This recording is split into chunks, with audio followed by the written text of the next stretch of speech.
എല്ലാവരും ഇനി മുതൽ ഒരു ഉള്ളി കയ്യിൽ കരുതിയാൽ മതി, ഉഷ്ണതരംഗത്തെ മറികടക്കാം. അതികഠിനമായ വേനൽ ചൂടിൽ പോലും താൻ AC ഉപയോഗിക്കാറില്ലെന്ന് കേന്ദ്രമന്ത്രി ജ്യോതിരാദിത്യ സിന്ധ്യ പറഞ്ഞു. അതിന് കാരണം തൻ്റേത് ചമ്പൽ ചർമ്മം ആണെന്നാണ് അദ്ദേഹം പറയുന്നത്. അതായത് ചമ്പൽ പ്രദേശത്തുകാരുടെ കരുത്തുള്ള ചർമ്മം. ഉഷ്ണതരംഗത്തെ മറികടക്കാൻ പരമ്പരാഗത പ്രതിവിധിയായി ഒരു ഉള്ളി കയ്യിൽ കരുതണമെന്നാണ് സിന്ധ്യയുടെ ഉപദേശം. ഞായറാഴ്ച മധ്യപ്രദേശിലെ ശിവ്പുരിൽ സമ്മേളനത്തിൽ സംസാരിക്കവെയാണ് സിന്ധ്യ ഇക്കാര്യം പറഞ്ഞത്.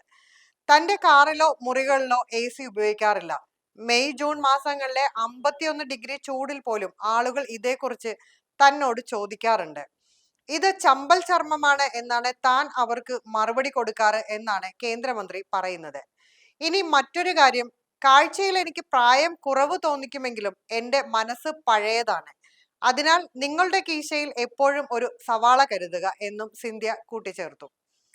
അങ്ങനെ ചെയ്താൽ നിങ്ങൾക്ക് ഒന്നും സംഭവിക്കില്ല. ഇന്നത്തെ കാലത്ത് എല്ലാവരും വലിയ പെട്ടികളുമായി നടക്കുകയാണ്.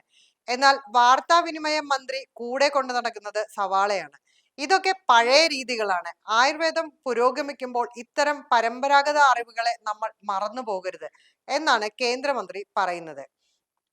ഇതിനിടെ രാജ്യത്തിന്റെ പല ഭാഗങ്ങളിലും താപതരംഗ മുന്നറിയിപ്പ് കേന്ദ്ര കാലാവസ്ഥാ നിരീക്ഷണ കേന്ദ്രം പുറപ്പെടുവിച്ചു. രാജ്യത്തിന്റെ മിക്ക ഭാഗങ്ങളിലും ഉയർന്ന താപനില 40 മുതൽ 46 ഡിഗ്രി സെൽഷ്യസ് വരെയാണ്.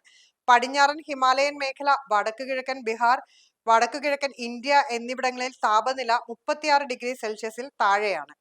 ജമ്മു കാശ്മീരിലെയും പഞ്ചാബ്, ഹരിയാന, ചണ്ഡീഗഡ്, ഉത്തർപ്രദേശ്, രാജസ്ഥാൻ, മധ്യപ്രദേശ്, ബീഹാർ, ഗുജറാത്ത് എന്നിവിടങ്ങളിലും ഇന്നും നാളെയും താപതരംഗ സാധ്യതയുണ്ടെന്ന് കാലാവസ്ഥാ വകുപ്പ് അറിയിച്ചു. ഛത്തീസ്ഗഡിന്റെ ചില ഭാഗങ്ങളിലും ഏപ്രിൽ 28 വരെ സമാനമായ സാഹചര്യങ്ങൾ പ്രതീക്ഷിക്കുന്നു. തമിഴ്നാട്, പുതുച്ചേരി, ആന്ധ്രാപ്രദേശ്, കേരളം എന്നിവിടങ്ങളിലും സമാനമായ സാഹചര്യങ്ങൾ പ്രതീക്ഷിക്കുന്നതായും കേന്ദ്ര കാലാവസ്ഥാ നിരീക്ഷണ കേന്ദ്രം അറിയിച്ചു.